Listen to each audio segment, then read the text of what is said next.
Joining us here on WHAS 11 News at noon, I'm Brooke Hash. A Friday afternoon that is going to be building in some snow in the forecast. It's already on the way. We turn to meteorologist Austin Evans, tracking when that will get here to Kentuckiana. Yes, so we're looking at that snow moving in later this evening for the widespread part. But as you just saw with radar, it's getting pretty close to Kentuckiana in general, and we're going to be tracking that all afternoon. That's what's happening now. What's next is an even colder cold snap that's on the way. That'll affect us tomorrow night into Sunday. We'll be discussing that as well. We do have some snow showers expected for tomorrow, kind of throughout the day here and there. We'll be timing that out with Futurecast. Here's our TriMark 4-box traffic camera. Everything moving smoothly right now, and it's actually looking a little bit bright out there. Here's a live look from our First Savings Bank camera overlooking downtown Louisville. This is brought to you by our U of L Health Camera Network, and we're in the upper 30s here across Kentuckiana.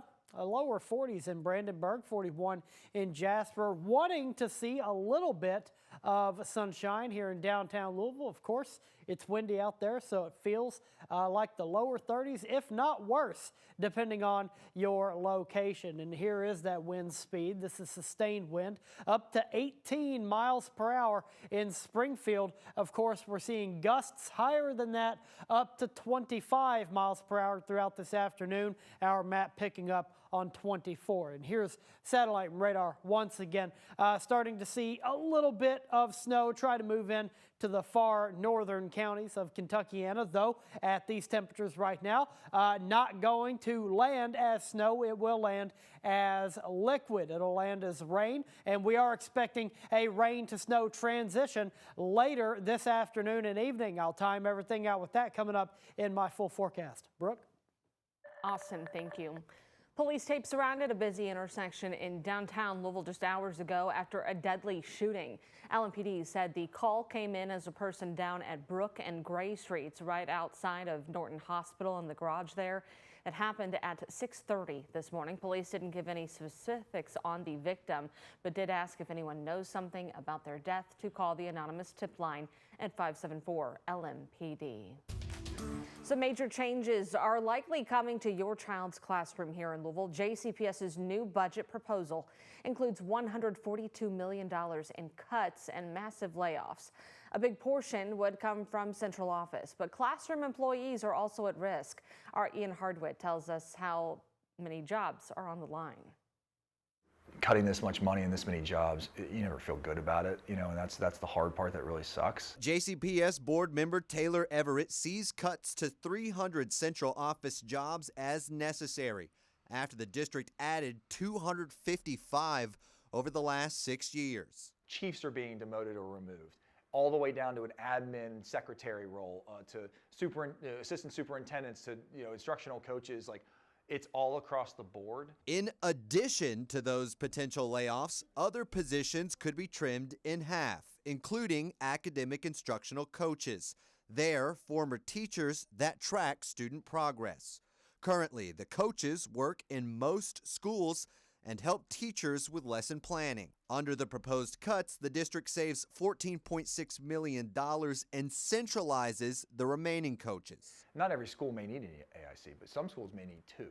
And so the goal with this would be now you can actually deploy them where they're needed. And hopefully, if it also leads to filling some of our teacher vacancies, that's a good thing too. The district wants another $3.6 million in cuts to the program teaching students English. Obviously, I don't love that, right? I don't love, in a perfect world, I wouldn't cut anything. Everett says he supports Superintendent Brian Yearwood, who defended the cuts Wednesday night. It's a reduction so we can get to a responsible budget. One position slated for cuts is called the Explore Coaches. They help students figure out career paths and are set to be cut back under the proposal, saving $650,000. Ian Hardwick, WHAS 11, on your side. Now, in a letter sent out on Thursday, the Jefferson County Teachers Association said academic and Explore coaches have a right to fill those teacher vacancies if they're laid off. The budget proposal could include other cuts as well. At Wednesday night's meeting, Yearwood said closing and consolidating King and Zachary Taylor elementary schools were still on the table. We spoke to Ruthetta Ashley, a fourth grade teacher at King, after that draft budget was shared. I just feel like we're constantly fighting this battle and not being listened to or heard. They have all these questions and we can't answer them. And just that uncertainty and that anxiety has just put a lot more trauma on children who experience such a high rate of trauma. The JCPS board is set to vote on that draft budget at its next meeting come Tuesday. Kentucky health officials are dealing with the first measles case of the year. A person in Jessamine County in central Kentucky picked up the virus after an infected out-of-state traveler visited Lexington. Officials said the person was exposed to measles when an out-of-state traveler, again, was out of Fayette County. The infectious disease people are talking about this case. The state said receiving 2 doses of the measles vaccine is 97% effective against the contagious virus. Drugs capable of killing more than 1,000 people are now off Louisville streets. The U.S. attorney for the area said a bus this past weekend took down a major drug trafficking operation spanning from Detroit, Michigan, down to Louisville. 9 people are in federal custody. We're told federal authorities found 70 pounds of meth, fentanyl, and cocaine. Agents raided 15 locations, including 10 in Louisville. U.S. Attorney Kyle Baumgartner said the drugs came from Detroit and were brought here to the Bluegrass State. That you have 2 tremendously talented prosecutors fighting for you to make this city safe and to make sure that there is no drugs on our street. The U.S. Attorney's Office said LMPD began the investigation and started with the local DEA and ATF in a partnership there. The suspects face 10-year minimum sentences if convicted. Louisville Mayor Craig Greenberg hosted a night of remembrance in honor of those who died last year in different forms of violence.